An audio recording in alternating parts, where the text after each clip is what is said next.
क्योंकि अपने अपने जीत के दावे किए जा रहे हैं। यहां पर भारतीय जनता पार्टी 400 पार का नारा दे रही है। तो इस बार क्या कुछ आंकड़ा बनेगा, इंडिया गठबंधन को लेकर कितनी सीटें यहां पर जाती नजर आ रही हैं। 543 सीटों को लेकर बात की जाए, बात कर लेते हैं लोकसभा चुनाव को लेकर जो सबसे लेटेस्ट ओपिनियन पोल है, और उस हिसाब से महाराष्ट्र में सियासी हलचल काफी बड़ी है। 48 लोकसभा सीटें आती है उत्तर प्रदेश के बाद, सबसे ज्यादा अगर सीटें आती हैं तो वो है महाराष्ट्र, और महाराष्ट्र में जिस कार से हलचल हुई है उसके बाद क्या कुछ आंकड़ा बन रहा है। बीजेपी प्लस के लिए, बीजेपी प्लस शिंदे गुट प्लस अजीत गुट के लिए 22 सीटें जा सकती हैं, जो आंकड़ा 41 सीटें 2000 यहां पर 19 में था, उस मुकाबले भारतीय जनता पार्टी को जबरदस्त नुकसान महाराष्ट्र में दिखाई दे रहा है। जबकि कांग्रेस पार्टी को 12 सीटें हैं, शिवसेना, उद्धव गुट, एनसीपी और समाजवादी पार्टी को 14 सीट यानी 26 सीट के आसपास यहां पर जो है महाविकास अघाड़ी महाराष्ट्र में दिखाई दे रही है, यानी कि पक्ष में 0 सीट जा रही है। यानी सीधे तौर पर महाराष्ट्र में नुकसान बीजेपी पार्टी को हो सकता है। भले बीजेपी ने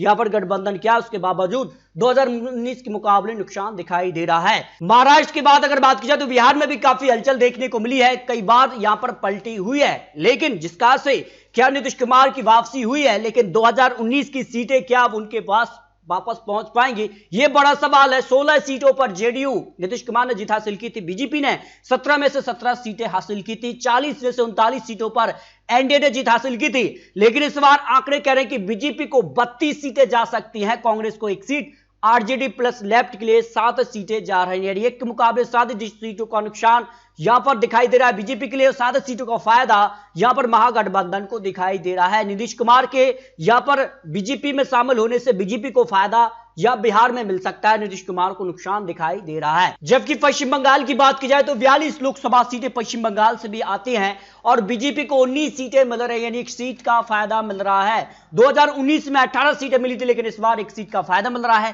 कांग्रेस पार्टी को 2 लोकसभा सीटें मिली थी, लेकिन इस बार 1 सीट मिल रही है। और टीएमसी को 22 लोकसभा सीटें पहले भी थी और अब भी मिलने का अनुमान है। इसी तौर पर 1 सीट का नुकसान कांग्रेस को है। बाकी बीजेपी और टीएमसी में जो कड़ी टक्कर होनी थी वो कहीं ना कहीं अब त्रिकोणीय टक्कर में बदलेगी, क्योंकि टीएमसी अलग चुनावी मैदान में होगी और कांग्रेस अलग चुनावी मैदान में होगी। इसका फायदा भारतीय जनता पार्टी को पश्चिम बंगाल में देखने को मिल सकता है।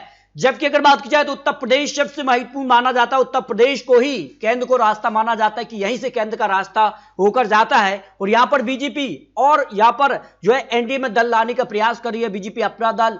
और अगर बात की जाए तो आरएलडी के साथ भी गठबंधन कर सकती है, क्योंकि पश्चिमी यूपी में आरएलडी का सीधे तौर पर असर है वोट बैंक का, और उसको अपने पाले में करने के लिए बीजेपी ने पूरी ताकत लगा दी है। और ऐसे में माना जा रहा है कि उत्तर प्रदेश की 70 लोकसभा सीटें पर भारतीय जनता पार्टी कमल खिला सकती है। अपना दल 2 सीटें जो कि भारतीय जनता पार्टी के साथ है, तो ऐसे में 72 सीटें तक, और अगर आरएलडी आती है तो फिर कितना और फायदा मिल सकता है। समाजवादी पार्टी को अपने दम पर 7 सीटें, कांग्रेस पार्टी को 1 सीट, और अन्य पार्टी यानी मायावती जी की पार्टी इस बार 0 सीट पर सिमट सकती है, क्योंकि गठबंधन में ना एनडीए में है और ना इंडिया गठबंधन की। सीट तौर पर बात की जाए तो यहां पर भारतीय जनता पार्टी को फायदा मिल रहा है। उत्तराखंड की 5 सीटों पर भारतीय जनता पार्टी फिर से कमल खिला सकती है। 2019 में भी सभी 5 सीटों पर जीत हासिल की थी, और इस बार भी 5 सीटों पर भारतीय जनता पार्टी का पलड़ा भारी नजर आ रहा है, जो इंडिया टुडे सी वोटर का सबसे लेटेस्ट और सबसे ताजा सर्वे यहां पर सामने आ रहा है।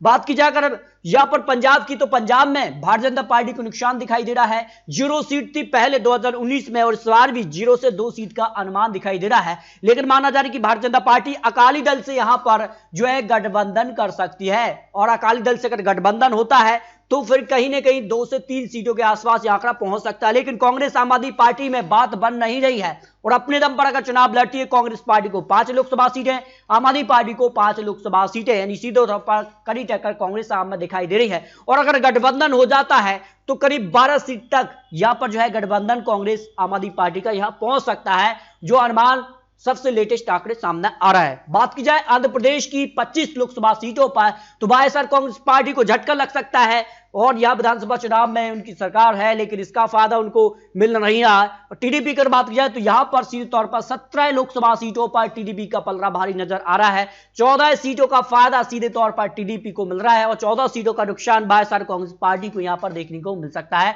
हानि के पक्ष में, यानी भारतीय जनता पार्टी कांग्रेस को यहां 0 सीट रही है, यानी सीधे तौर पर वाईएसआर कांग्रेस और टीडीपी में टक्कर है। लेकिन माना जा रहा है कि टीडीपी भारतीय जनता पार्टी के साथ गठबंधन कर सकती है, जो अंदरूनी खबर सामने आ रही है। और ऐसे में आंध्र प्रदेश में बीजेपी अपनी जड़ जमाने में कामयाब हो सकती है। बात की जाए तेलंगाना को लेकर तो तेलंगाना में कांग्रेस ने विधानसभा चुनाव में अच्छी बहुमत हासिल किया है। उसके बाद तेलंगाना में यहां पर कांग्रेस को जबरदस्त फायदा लोकसभा चुनाव में मिल रहा है। कांग्रेस को 10 लोकसभा सीटें मिल सकती हैं, भारतीय जनता पार्टी को 3 लोकसभा सीटें, तेरास पार्टी को 3 लोकसभा सीट और 1 सीट एआईएम पार्टी के पक्ष में जा रही है। यानी तेलंगाना में कांग्रेस को बड़ा देखने को मिल सकती है। भाई केरल की बात की जाए तो केरल से यहां पर 20 लोकसभा सीटें आती हैं। 2024 के अनुमान में जो ओपिनियन पोल है उसमें बीजेपी को एक बार फिर से 0 सीट का अनुमान है। भाई कांग्रेस पार्टी को 20 में से 18 सीटें मिल रही हैं और लेफ्ट को यहां पर जो है 2 सीटें मिलने का अनुमान दिखाई दे रहा है। सीधे तौर पर सबसे बड़ी पार्टी और सबसे ज्यादा सीटें कांग्रेस को केरल में मिलने का अनुमान ओपिनियन पोल के अनुमान में दिखाई दे रहा है। इंडिया टुडे, सी वोटर, आज तक के ओपिनियन पोल में सबसे ज्यादा सीटें केरला में कांग्रेस को मिलने का अनुमान है। तमिलनाडु में 39 लोकसभा सीटें आती हैं और यहां पर बीजेपी का गठबंधन एआईडीएमके के साथ अलग हो चुके हैं और ऐसे में डीएमके को 0 सीट मिल रही है। कांग्रेस पार्टी को 8 लोकसभा सीटें, उनके गठबंधन को डीएमके को 31 लोकसभा सीटें, यानी सभी 39 सीटों पर इंडिया गठबंधन का पलड़ा भारी। यानी कांग्रेस को यहां पर भी जबरदस्त फायदा मिल रहा है जो उनका गठबंधन है डीएमके के साथ, और कांग्रेस पार्टी को ही यहां पर सीटों का अनुमान दिखाई दे रहा है। बात की जाए असम की 14 लोकसभा सीटों में से 12 सीटों पर भारतीय जनता पार्टी यानी 3 सीटों का फायदा। 2019 में 9 सीटें मिली थी, लेकिन इस बार 12 सीटें, 3 सीटों का फायदा मिल रहा है असम के दौरान। और यहां पर कांग्रेस पार्टी को 2 सीटें मिलने का अनुमान दिखाई दे रहा है। 1 सीट यहां पर कांग्रेस को नुकसान दिखाई दे रहा है और 1 सीट यहां पर एआईडीएफ की और अन्य के पक्ष से 1 सीट, यानी 3 सीटों का फायदा भारतीय जनता पार्टी को असम में मिल रहा है। झारखंड में 14 लोकसभा सीटें आती हैं और ओपिनियन पोल के हिसाब से कांग्रेस पार्टी को 0 सीट, कांग्रेस के अलावा जेएमएम को भी 2 सीटें और अन्य के पक्ष में 1 सीट और भारतीय जनता पार्टी को 11 लोकसभा सीटें मिलने का अनुमान दिखाई दे रहा है। उस हिसाब से अगर बात की जाए तो यहां पर भारतीय जनता पार्टी को यहां पर फायदा मिलता नजर आ रहा है। भाई हिमाचल प्रदेश की 4 लोकसभा सीटों में से तो हिमाचल में कांग्रेस की सरकार है, लेकिन उसके बाद भी भारतीय जनता पार्टी यहां पर 4 लोकसभा सीटों पर जीत हासिल कर रही है। भाई हरियाणा की 10 लोकसभा सीटों में से इस बार भारतीय जनता पार्टी को 3 सीटों का नुकसान दिखाई दे रहा है। 2019 में यहां पर 10 सीटों पर भारतीय जनता पार्टी जीत हासिल की थी, लेकिन इस बार यहां पर 7 सीटों पर बीजेपी और 1 सीट उनके गठबंधन जेजेपी पार्टी, कांग्रेस पार्टी को 2 लोकसभा सीटों का फायदा मिलता नजर आ रहा है। और अगर बात की जाए गुजरात की 26 सीटों के लिए तो एक बार फिर से 26 की 26 सीटों पर भारतीय जनता पार्टी को जीत, 2019 में भी सभी सीटों पर जीत हासिल की थी, इस बार भी सभी सीटों पर जीत का अनुमान दिखाई दे रहा है। मध्य प्रदेश की अगर बात की जाए तो मध्य प्रदेश में भी 27 लोकसभा सीटें भारतीय जनता पार्टी के पक्ष में जा रही है, 29 लोकसभा सीटें हैं और ऐसे में माना जा रहा है कि 2 सीटों पर कांग्रेस पार्टी को जीत मिल रही है। 1 सीट का फायदा कांग्रेस पार्टी को मध्य प्रदेश में देखने को मिल सकता है। भाई छत्तीसगढ़ की 11 लोकसभा सीटों में से भारतीय जनता पार्टी को यहां पर 9 के मुकाबले 10 सीटें, यानी 1 सीट का फायदा भारतीय जनता पार्टी को छत्तीसगढ़ में देखने को मिल सकता है और कांग्रेस पार्टी को मात्र 1 सीट ही यहां पर जीत की संभावना दिखाई दे रही है। दिल्ली की अगर बात की जाए, दिल्ली में यहां पर कांग्रेस और आम आदमी पार्टी में क्या बात बनेगी, लेकिन माना जा रहा है कि एमसीडी और यहां पर विधानसभा चुनाव में आम आदमी पार्टी की सरकार है, लेकिन दिल्ली की 7 लोकसभा सीटों पर भारतीय जनता पार्टी के पक्ष में 7 सीटों पर जीत का अनुमान दिखाई दे रहा है। इसके अलावा राजस्थान की 25 सीटों पर भारतीय जनता पार्टी इस बार जीत हासिल कर रही है। जो आंकड़े बन रहे हैं, यानी सीधे तौर पर छत्तीसगढ़ के बाद राजस्थान में भी भारतीय जनता पार्टी को जबरदस्त फायदा मिलता नजर आ रहा है। इसके अलावा छोटे राज्य यानी पूर्व उत्तर के 7 राज्य छोटे और यहां पर 11 सीटें आती हैं, उनमें से 8 सीटों पर भारतीय जनता पार्टी और 2 सीटों पर कांग्रेस 1 सीट आने के पक्ष में जाने का अनुमान दिखाई दे रहा है। इस तरह से अगर बात की जाए तो संपूर्ण राज्यों के आंकड़े आपको दिखाए हैं, उसके बाद बात कर लेते हैं फाइनल आंकड़ा आखिर किसके पक्ष में जा रहा है। और यहां पर बात की जाए बीजेपी को 39% वोट शेयर के करीब दिखाई दे रहा है, अन्य के पक्ष में 41.5%, तो कांग्रेस को 18.9% वोट शेयर जा रहा है, जो आज तक इंडिया टुडे सी वोटर का सबसे लेटेस्ट सर्वे आ रहा है। यानी बीजेपी अपने दम पर वोट शेयर के मामले में क्या कुछ आंकड़े जुटा पाएगी, क्या वो सीटों के आंकड़े तक पहुंच रही है, बहुमत का आंकड़ा है। लेकिन जो आंकड़ा यहां पर जो है कांग्रेस और अन्य ने यहां पर तैयार किया था कि इंडिया गठबंधन के तौर पर जो आंकड़ा था 18% कांग्रेस का वोट शेयर और अन्य का जो 41% वोट शेयर था, वो कहीं ना कहीं वो अपने शिफ्ट में करने के प्रयास में थे, लेकिन उसमें सफल नहीं रही है। और भारतीय जनता पार्टी के साथ अब कई गठबंधन और ऐड हो रहे हैं, तो अगर गठबंधन के तौर पर आंकड़ा देखा जाए तो क्या आंकड़ा बनेगा। लेकिन बीजेपी अपने दम पर अगर सीटों की बात की जाए तो 304 सीटें, 2019 में 303 सीटें, उसके मुकाबले 1 सीट का ही फायदा मिल रहा है।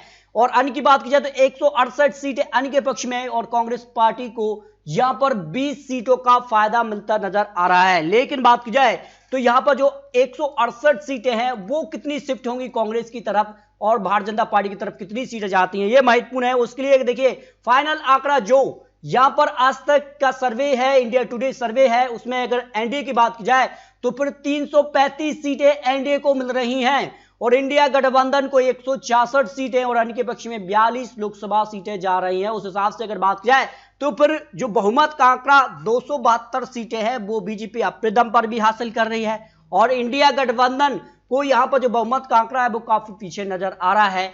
एनडीए तो 335 सीट, हालांकि 2019 के मुकाबले एनडीए को नुकसान दिखाई दे रहा है क्योंकि 2019 में यहां पर 350 सीटें से ज्यादा एनडीए ने जीत हासिल की थी, लेकिन इस बार कुछ सीटों का नुकसान दिखाई दे रहा है।